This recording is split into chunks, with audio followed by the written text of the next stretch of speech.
Bismillah. Assalamualaikum warahmatullahi wabarakatuh.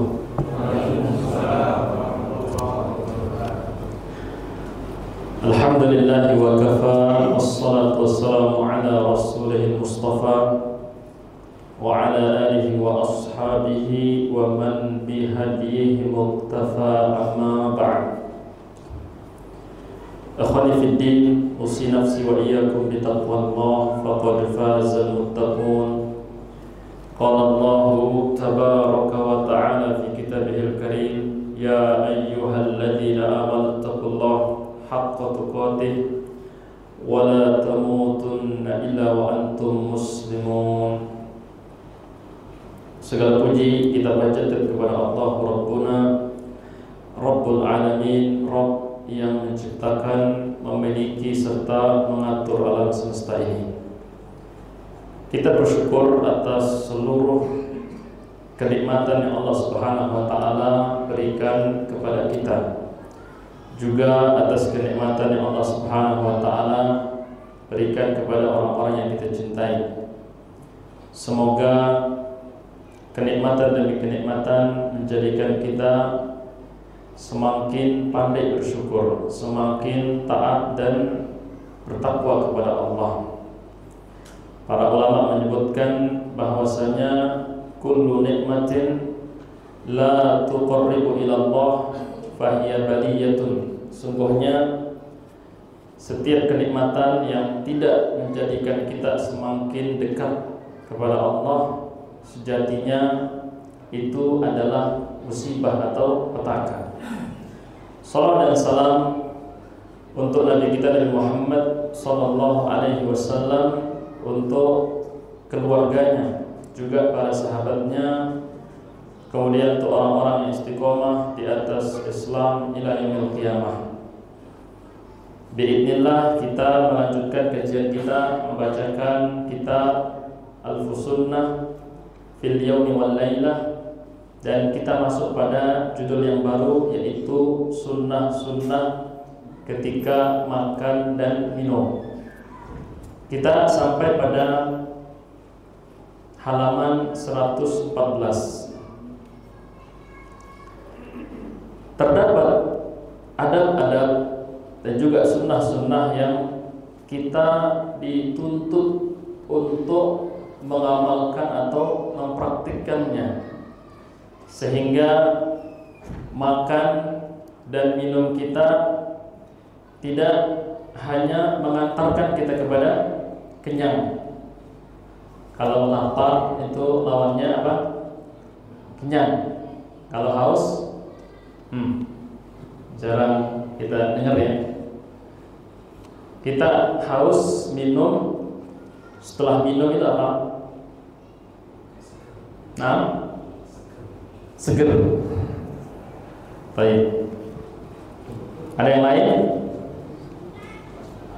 Nah, lepas dahaga.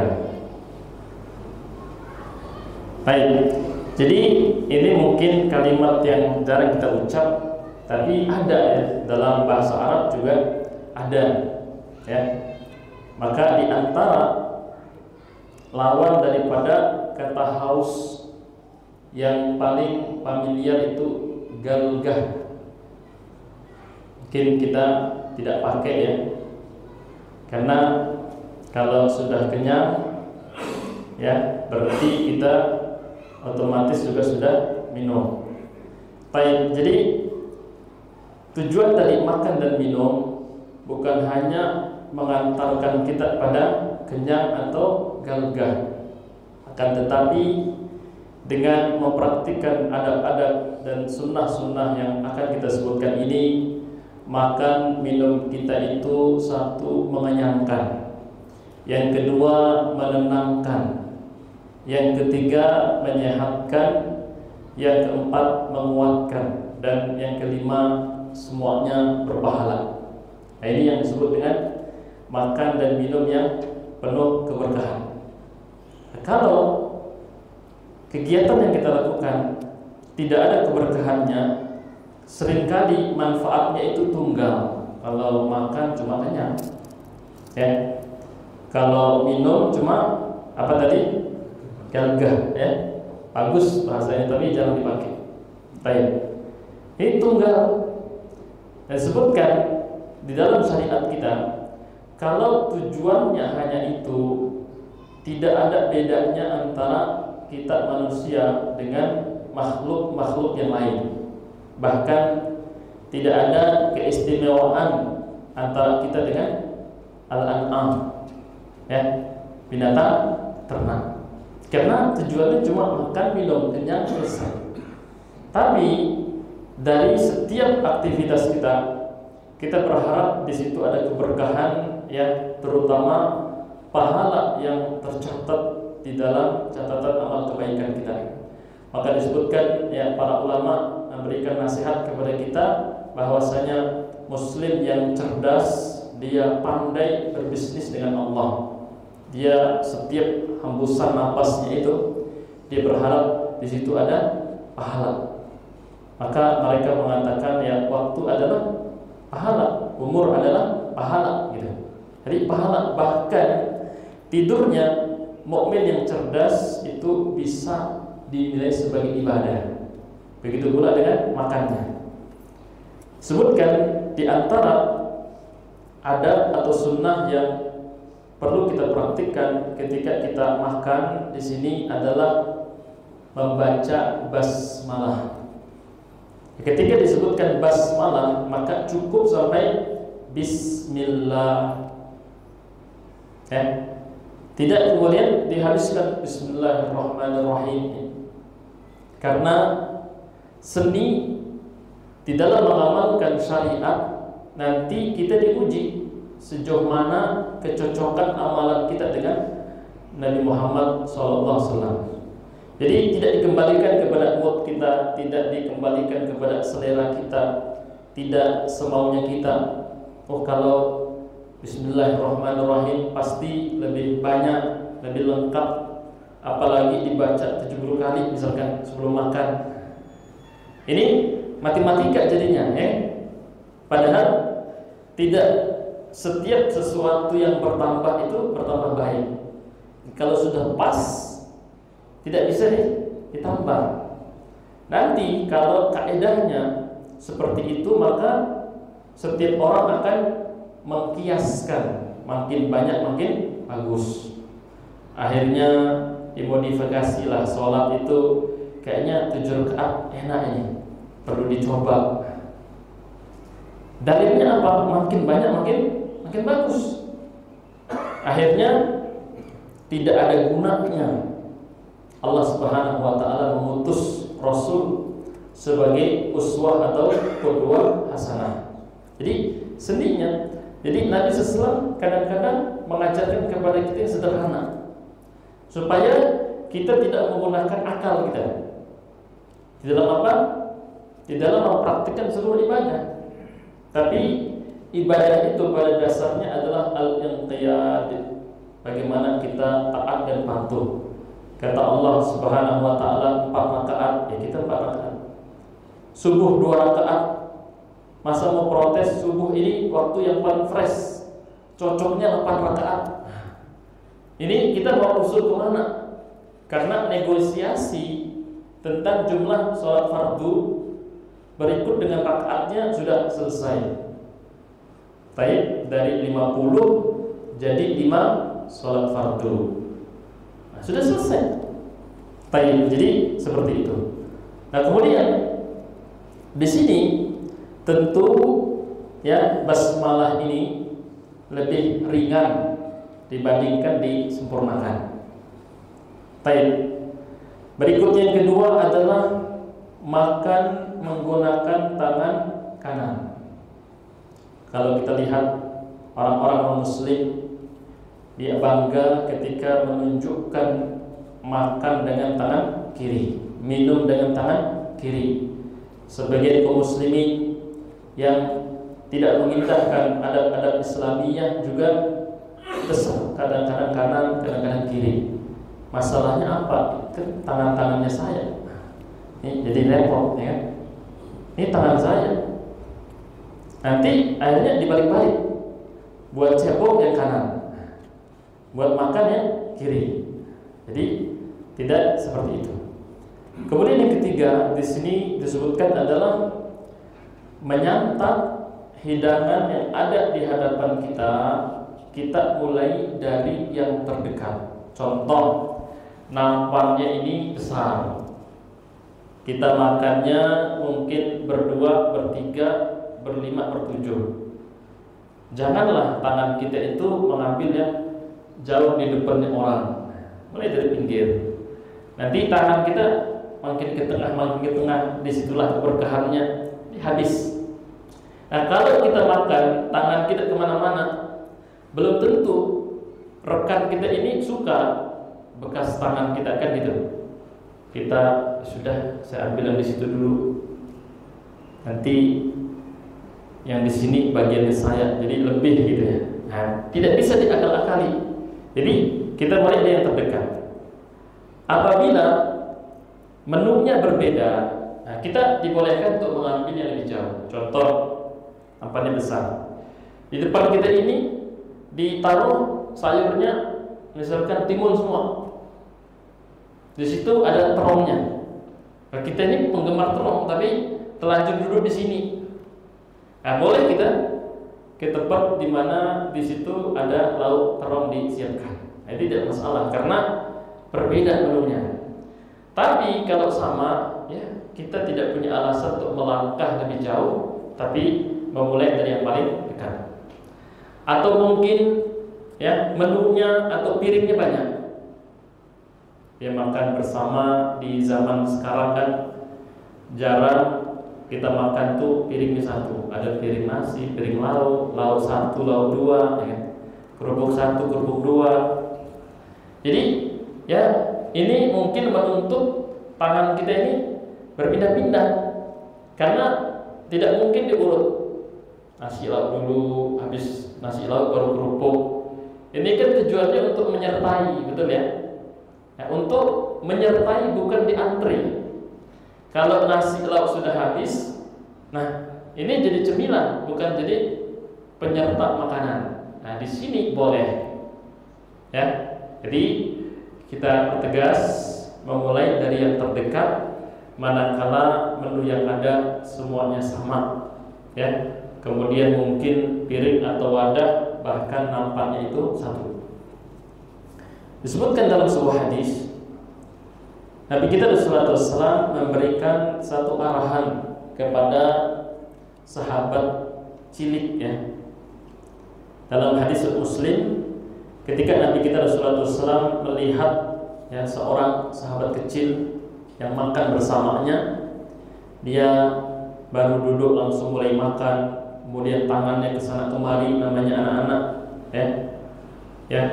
Kemudian juga mungkin tidak konsisten dengan tangan kanan. Maka muncullah tiga ya nasihat ini. Yang pertama, ya gulam, wahai anak kecil, wahai nak, samillah wa kul biyaminik wa kul mimma yalik.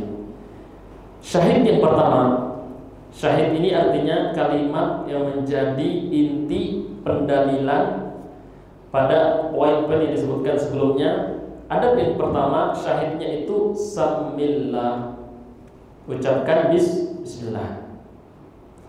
Kemudian syahid yang kedua, inti pendalilan dalam hadis ini pada adab yang kedua adalah wakul biyaminik, makan dengan tangan kanan.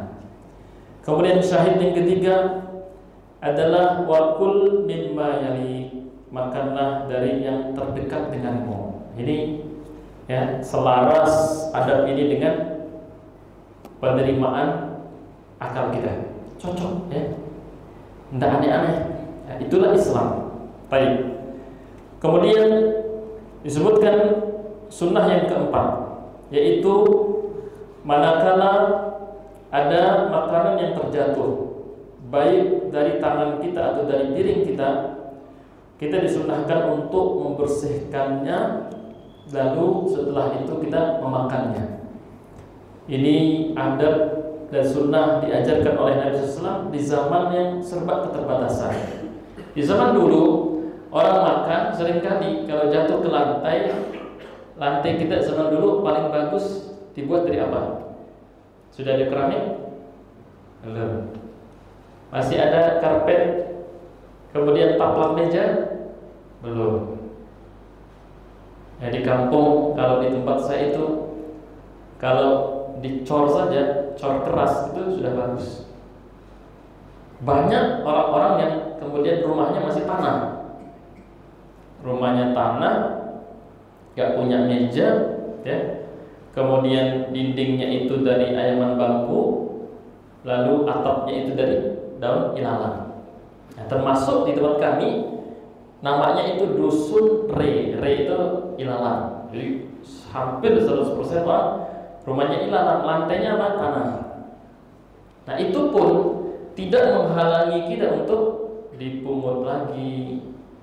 Kalau nggak kotor ya mungkin bisa tidak dibersihkan. Kalau kotor dibersihkan, habis itu disantap.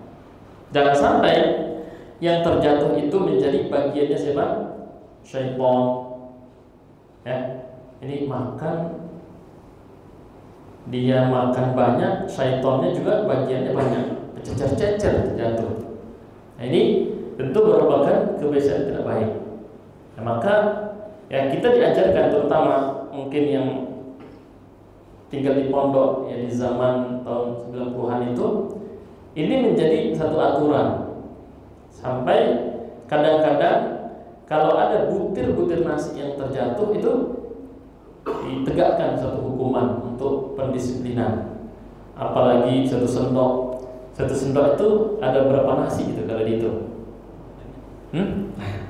Nah, sampai ada ya manusia ini karena dia boros, ya mengabaikan hal-hal yang berkaitan dengan adab makan. Setiap hari itu nasi yang terbuang itu nanti atau cari bahasa tentang ini saya pernah dengar. Itu mungkin sekian banyak.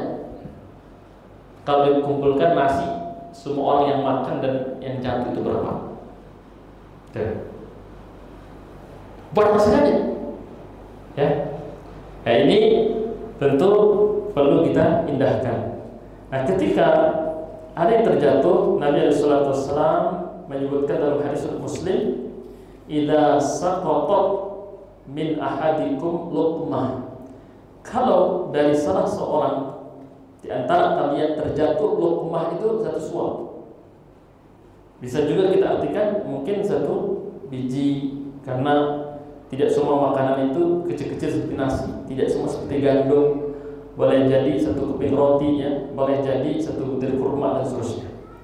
Kalau terjatuh satu luqmah, satu kali angkat suap atau satu butir, satu keping, fal yumit maka nabiha min adha, disingkirkanlah kotoran yang nempel. Ya. Kemudian setelah itu thumma yakulha, setelah itu diapain? Tidak lain tidak bukan dimakan. Nah, ini mungkin bagi orang yang ya apa?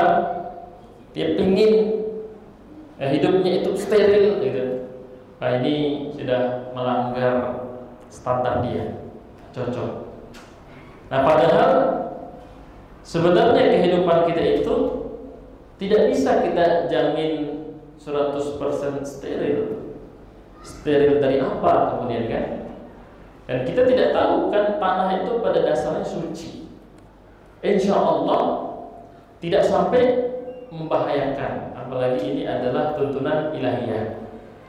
Bahkan di antara adab yang kita diajarkan untuk kita praktikkan ketika luka itu, ya, ruqyah luka itu kita meniupkan ya ludah kita di jari kita, ya kita ludah, kemudian dicolek ke tanah, lalu digosok ke tempat yang luka. Wah, ini mana lagi lebih parah lagi, dan luka dikasih tanah pakai liur lagi, sambil baca doa Bismillahi turbatul ardina biriqati ba'dina yushbasakimuna bi'idni rabbina. Ya Allah, dengan debu permukaan tanah negeri kami, dengan sebagian ludah kami atau saudara kami, semoga dengan ini disembuhkan luka kami. Biizni Rabbina, dengan izin Allah. Jadi kalau sudah teori itu datang dari Allah, ya, kita ala waqsi wal ain, di atas mata, di atas kepala, siap. Jadi gini dia, tidak kemudian menunggu A, menunggu B, menunggu C, coba diteliti dulu setahun, habis itu diuji lagi 2 tahun. Nah, jadi kita amalkan. Nah, insya Allah aman. Kecuali mungkin ya, di bawah tempat kita makan itu jelas-jelas ada kotoran. Nah, ini beda hal ya, tidak normal kondisinya. Nanti kita makan terus ada yang jatuh 3 butir pas di ya kotoran ayam. Nah, ini repot ini. Nah, ini kan pengecualian. Tapi kan 90% lebih kondisinya tidak seperti itu. Baik. Nah, jadi bisa kita ambil, kita bersihkan. Baik, kemudian yang kelima, ya, ini merupakan sunnah yang cukup unik kata sebagian orang, yaitu makan menggunakan 3 jari. Dari sini perlu kita jelaskan sedikit, ya, makanan kita itu ternyata banyak variannya, banyak jenisnya. Ada makanan-makanan yang mudah kita makan dengan 3 jari. Ada makanan-makanan yang kita kesulitan kalau pakai tiga jari. Nah, disebutkan 3 jari itu, ya, seperti kata Syekh Shalih Al-Utsaimin, itu jari tengah, jari telunjuk, ibu jari. Kan sebagian orang gimana? Gini kan sulit ya. Nah, jadi gini, ini yang kunci. Nah, yang kunci jari kita tuh Pak, ibu jari. Coba ada nggak jari yang lebih kuat kunciannya dibandingkan ibu jari? Sulit ya. Ibu jari di mana aja dia bisa kunci. Nah, jadi di sini dia.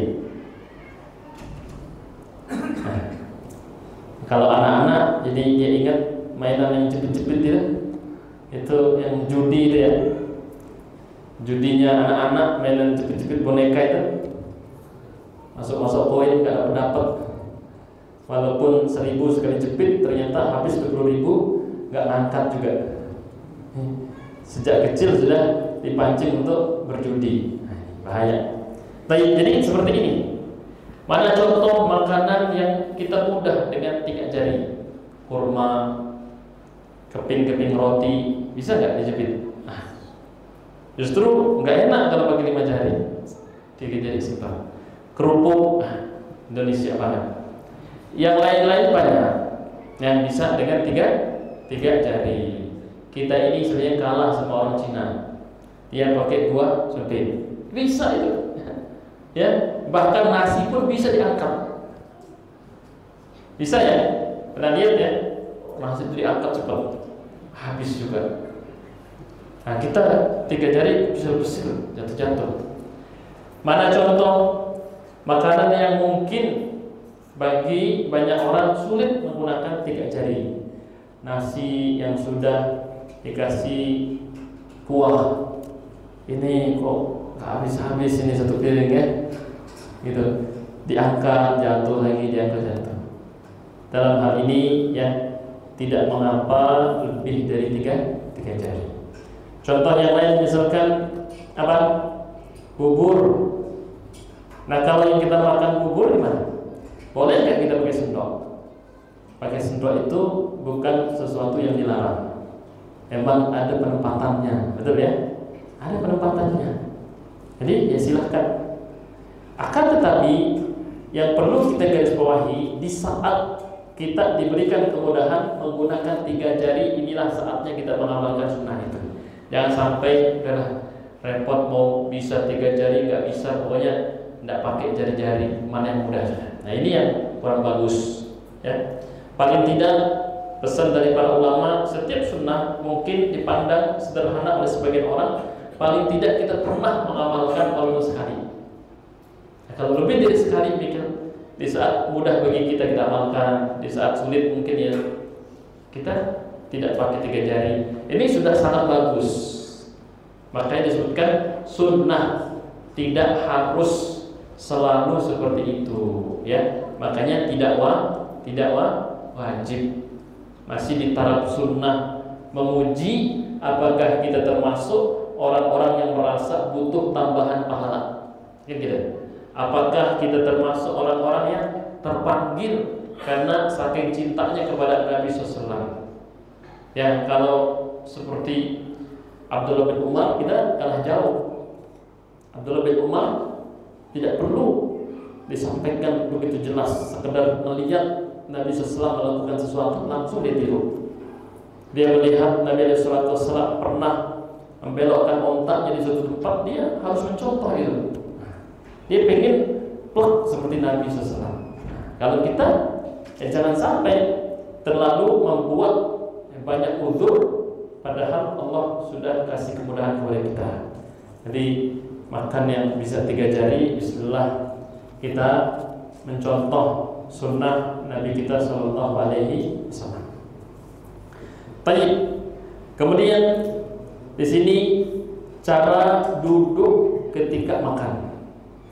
Ini mungkin suatu sunnah yang karena keadaan model tempat makan kita sekarang sering luput kita amalkan. Disebutkan di sini cara inilah yang paling dianjurkan. Apa itu? Di akhir paragraf disebutkan dengan cara menegakkan kaki kanan, ya, dan duduk di atas kaki kiri. Ini kalau di pondok itu ada pasalnya ini, jadi aturan, tidak bisa dilanggar. Kalau dilanggar ini berarti kita tidak mempraktikkan adab dan ada controllingnya. Nah, mungkin kita yang sudah dewasa tidak mungkin ditegur lagi, apalagi dihukum, ya. Tapi di sini motivasi kita bukan itu, ya, melainkan karena kita ingin dapat pahala, ingin, ya, mengikuti sunnah Nabi Sallallahu. Ini biasanya banyak kita praktikkan kalau ada undangan makan walimah, karena nggak mungkin semua dikasih kursi. Nah, yang lesehan, yang lesehan itu isinya makannya seperti ini. Ini kan datar. Nah, yang disebutkan di dalam paragraf buku kita itu seperti ini. Di kaki kiri ini dia duduk, yang kanan ini dia tegakkan. Entah piringnya itu diangkat boleh atau di bawah. Nah, seperti ini dan nah, itu banyak sekali manfaatnya, dan ini duduk yang paling ideal. Minimal nanti ini tambahan fungsinya menjadi rem supaya perut itu tidak melar. Kan perut itu satu-satunya wadah yang tidak akan pernah penuh, ya. Jadi cukup ketika kita makan. Nah, kalau seperti ini agak neken enggak? Nah, jadi paling enggak mendekati semulus lah, ya. Karena dibantu sama apa? Yang tegak ini. Tapi kalau kita selonjor seperti ini, ada sofanya, nah ini sambil lihat TV itu berapa yang habis, ya. Nah, ini seperti itu. Ini sederhana dan enak sekali, ya. Walaupun ada meja misalkan, tapi meja yang lesehan itu kita masih bisa praktikkan. Tapi ingat, ini sunnah. Bukan berarti kalau anak-anak kita atau saudara kita tidak duduk seperti itu kita hampurkan makanannya. Nah, ini tidak tepat juga, ya, karena sunnah itu nanti lebih kepada kesadaran masing-masing orang. Ya, tidak tepat kita berdebat di atas sesuatu yang dihukumi sunnah. Ya, mungkin saat kita lihat dia duduknya tidak seperti itu, mungkin di kesempatan yang lain dia duduk seperti ini. Akhirnya dia ada variasi, ya kan? Yang jelas namanya sunnah tidak dinaikkan di taraf wajib, berarti ya sah-sah saja. Kalau sesekali begitu, kadang-kadang begitu, kadang-kadang dengan cara yang lain. Baik, nah ini penting kita pahami. Jadi duduknya seperti ini. Jadi mungkin kalau tidak terbiasa, ini kita protes, ya, terutama yang kolesterol jahatnya mulai agak banyak. Belum habis satu piring sudah kebas nih. Nah, ini repot ini.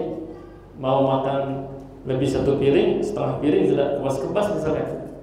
Nah ini ya kita coba semampu kita, yang penting sunnah yang sampai kepada kita minimal pernah kita amalkan walaupun hanya satu kali. Kelihatan Pak ya? Baik. Nah, jadi seperti itu. Nah, wallahu a'lam. Kemudian berikutnya di sini ya ada keterangan Al-Hafidz ya dalam kitab yang masyhur Fathul Bari Syarah Sahih Bukhari, di situ menyebutkan dulu itulah yang paling ditekankan. Nah di belakangnya di situ di awal paragraf disebutkan bisa juga dengan bertumpu pada kedua lutut dan punggung kedua telapak kaki seperti di awal tadi.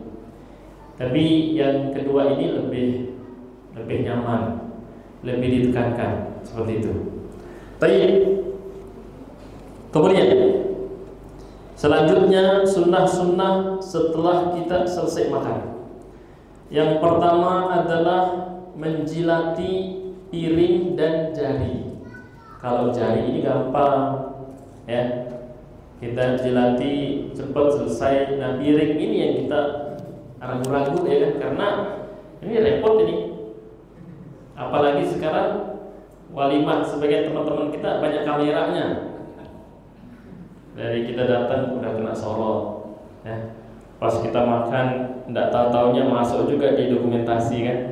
Pas gini mungkin kita sungkan, atau ternyata yang hadir itu banyak orang-orang yang belum mengenal sunnah. Jadi kita gimana? Nah, kembali kepada kita ya, kaedahnya di dalam mengamalkan sunnah justru di situ ada perjuangan. Ketika sunnah itu di dalam satu kompleks, di dalam satu wilayah dan tempat terkesan mati, tidak ada yang amalkan. Sampai-sampai orang tidak tahu kalau itu adalah amalan sunnah. Disitulah kata para ulama pahala kita menghidupkan sunnah itu besar. Makin sulit sunnah dihidupkan, makin berat pahalanya.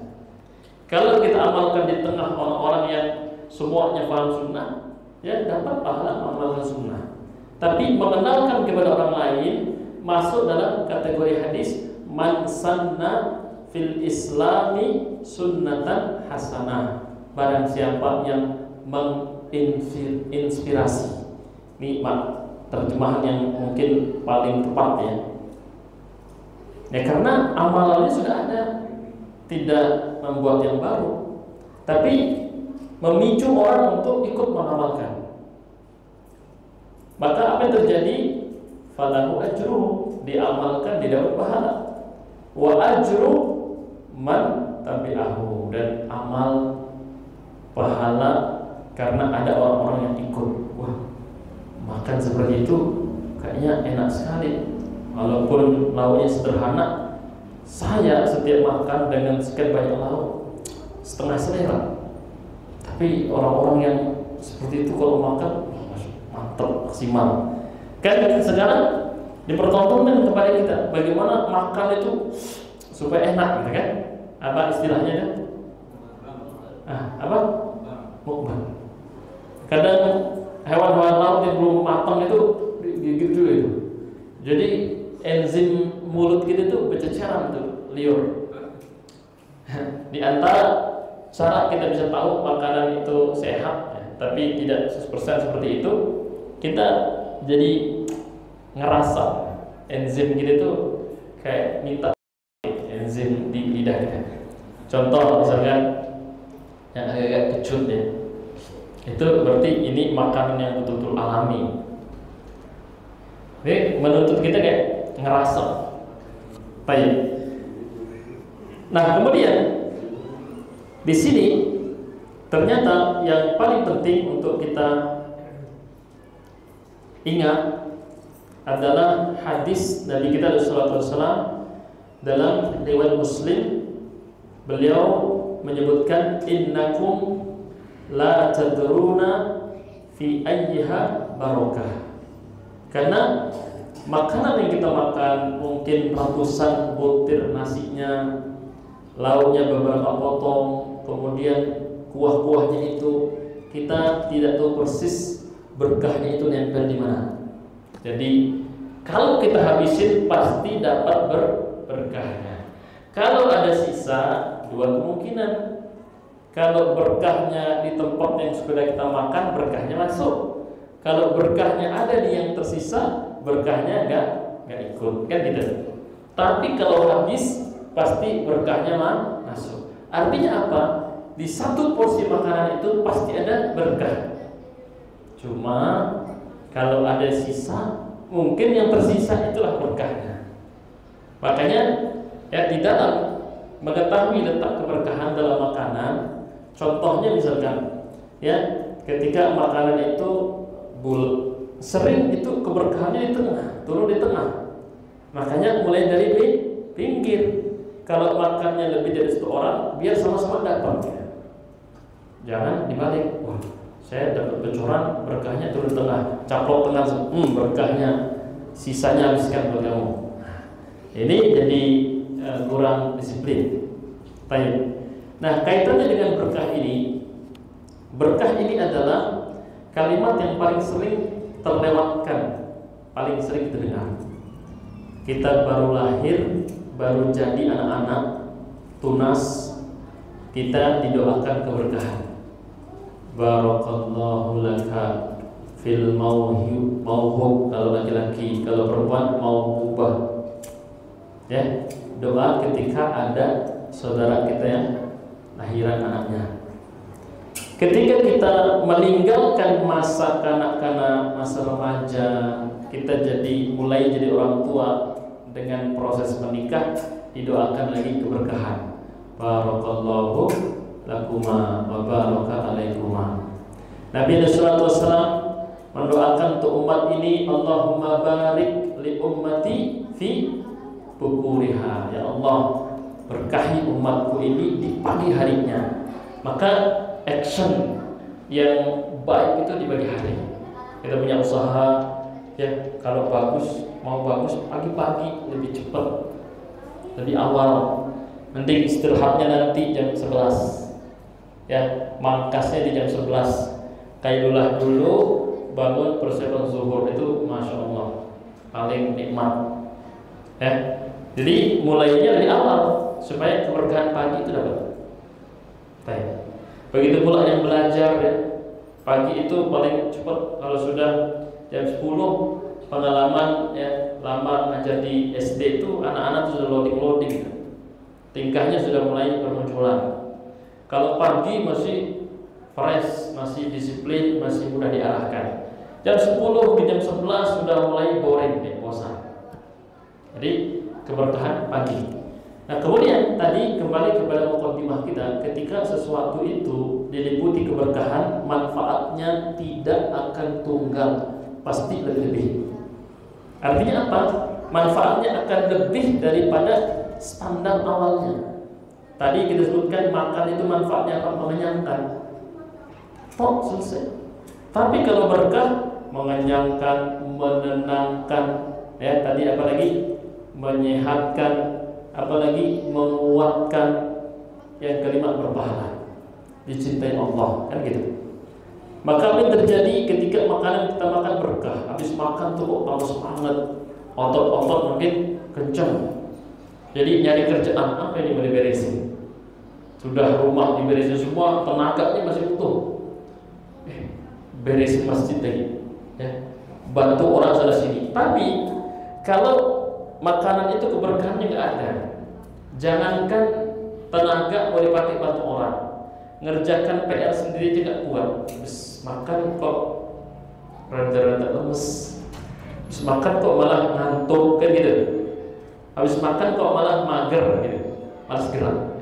Mungkin ini bisa terjadi. Maka keberkahan itu menjadi inti yang perlu kita cari dalam setiap keadaan, termasuk ketika kita makan. Makanya para nabi pun berdoa supaya Allah jadikan mereka itu berkah. Apa itu berkah? Di urusan pribadinya dia beres, dia bisa bantu ngurus orang lain. Maka waja'alani mubarakan ainama kuntu. ya Allah jadikan berkah dimanapun berada. Artinya tinggal di Balikpapan bukan hanya soleh pada dirinya, tapi dia muslih, ngebaikin yang dekat-dekat sama dia. Anak-anak diarahkan, pasangan dia diarahkan, tetangganya terinspirasi gitu, teman-teman kerjanya pada ngekor sama dia. Nah, ini mubarakan, orang yang mubarak, rajulun mubarak. Nah, ini keberkahan. Ya, makanan tadi kalau berkah, insya Allah itu luar biasa. Kemudian yang kedua, ya di antara sunnah setelah makan adalah mengucapkan hamdalah, alhamdulillah. Ya Allah, makan 2-3 kali sehari, tambah lagi cemilan, minuman warna-warni. Kita lihat saudara kita di Filistin seminggu tidak makan, ya saudara kita di Sudan ya sekarang ya pada kesusahan, jangankan mau makan, nyari atap peneduh aja susah kan gitu. Nyawa sewaktu-waktu melayang, kita masya Allah makan hani amariah, tenang, gak buru-buru, ya, nggak ada yang marahin, bebas dan seterusnya. Ini satu nikmat yang sangat penting untuk kita syukuri, maka kita mengucapkan hamdalah. Ya, sebelum kita ada disebutkan di sini, innallaha la yarda, sungguh Allah benar-benar ridha. Di sini ada taukid la yarda, la, ya, betul-betul ridha anil abdi, terhadap seorang hamba, ayyakulal aklah, ketika selesai makan, payah madahu alaih, dia langsung memuji Allah, ya Allah, terima kasih atas makanan ini. Ya, maka di situ ada doanya, alhamdulillahilladzi at'amani, segala puji bagi Allah yang kasih kita makan, wa razaqanihi min ghairi haulin minni wala quwwah, Allah yang kasih kita rezeki ini padahal kita nggak mampu ngapa-ngapain. Sederhananya seperti itu. Sudah masuk waktu azan ya, kita azan dulu. Barakallahu fikum. Alhamdulillah, salatu wassalamu ala Rasulillah. Kemudian kaitannya dengan sunnah-sunnah ketika minum, ini akan banyak kesamaan dengan sunnah-sunnah ketika makan. Di antaranya menyebutkan nama Allah, juga bismillah. Kita mau minum, sama ketika kita akan makan kita membaca bismillah. Kemudian yang kedua, minum dengan tangan kanan, ini sama. Dan kembali dan merujuk kepada hadis yang sama, karena ya adabnya sama. Kemudian di sini yang menjadi pembeda, di dalam poin yang kedua halaman 119 ada hadis di bawahnya yang menyebutkan kana sallallahu alaihi wasallam yatanaffas bisyarabi thalathan. Nabi sallallahu alaihi wasallam itu bernapas. Jangan salah diartikan bisyarab, di minuman, kan tidak? Thalathan 3 kali. Jadi kok kebalik? Karena ada hadis yang mengatakan naha ayatanaffas fil ina au yunfakhu fi. Enggak boleh kita nafas di bejana minuman atau makanan ataupun meniup, entah karena dia lagi panas supaya cepat dingin, itu tidak boleh. Maka di sini fisyarab diartikan saat minum. Jadi minumannya 200 atau 250 ml misalkan. Nah, sebagian orang seperti ini sekali teguk langsung habis satu napas. Yang dimaksud dengan 3 napas itu dia angkat, dia minum, ya bismillah. Kemudian tidak langsung habis. Dia minum lagi yang kedua, dia minum yang ketiga, habis 1 gelas. Ini bahkan dari teori kesehatan ini lebih tepat, memberikan kesempatan kepada organ kita itu berproses, menerima tegukan pertama, tegukan kedua, tegukan ketiga, tidak disiram. Nah, tidak seperti itu. Nah, maka yang kata-kata bisyarab di sini diartikan ketika minum. Sekali minum, katakan 1 gelas ini, dia meneguknya sebanyak 3 kali, ya. Setiap selesai meneguk dia tenang, santai, bernapas dulu, baru dihabisin. Karena kita masukkan air ke dalam mulut kita itu sama seperti kita renang, napas kita tertahan ya.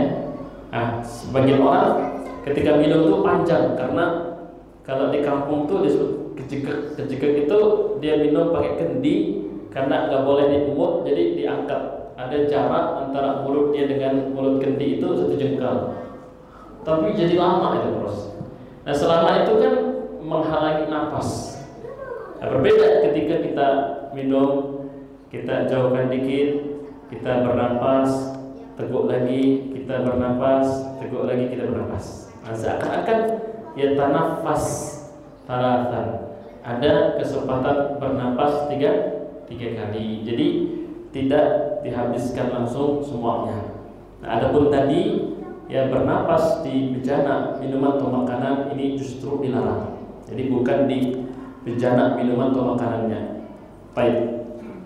Kemudian yang keempat disebutkan ketika kita minum ya, sunnahnya kita duduk, kecuali saudara-saudara kita yang sedang minum mungkin di dekat sumber air zam-zam ya.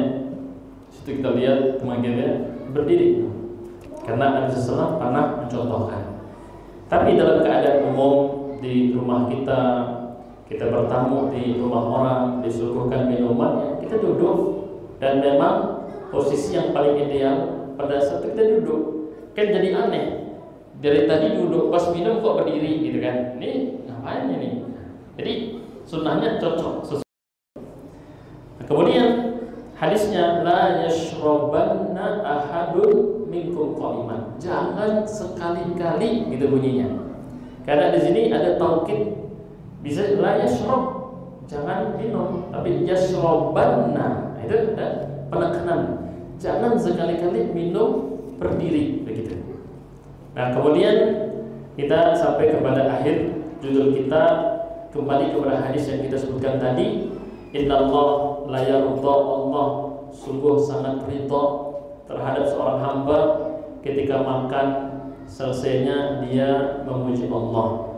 Begitu pula aw yashrab syarbata, ketika minum selesai minum payah madahu alaiha, dia memuji Allah karena dia tidak terhalang minum bebas. Dan minum ini nikmat yang paling besar termasuk. Dan yang menyadari itu orang-orang yang kesusahan air. Sebagian saudara kita di Afrika itu dilihat air sejernih ini sampai rebutan, karena sering minum itu air yang keruh itu. Pas lihat ada air kayak gini gitu. Jadi rasanya pasti beda ya. Sama atau beda air yang ditampung tanah keruh itu. Diminumnya bisa, tapi yang seperti ini kan kita nikmati tiap hari sampai sering habis-habis ya. Udah dibagiin gratis lagi. Gak dihabisin pula, padahal ini beli gitu. Nah, ini nikmat air itu perlu kita jaga. Ya, kemudian disebutkan di sini sunnah-sunnah itu ketika kita amalkan, termasuk sunnah ini bisa terulang sampai 20 kali. Baik, kemudian saya menutup dengan satu faedah. Saya luput sampaikan di halaman 118 paragraf kedua, di situ disebutkan yang menyebutkan doa ketika makan itu selesai, itu faedah tambahannya diampuni dosanya. Jadi keberkahan ketika makan itu kita ulangi, mengenyangkan, menenangkan, menyehatkan, menguatkan, dapat pahala, diampuni dosa. 6, ini luar biasa, betul-betul berkah. Demikian barangkali ya, masuk salat Isya. Barakallahu fikum, jazakumullahu khairan. Subhanallah wa bihamdik, asyhadu an la ilaha illa anta, astaghfiruka wa atubu ilaik. Assalamualaikum warahmatullahi wabarakatuh.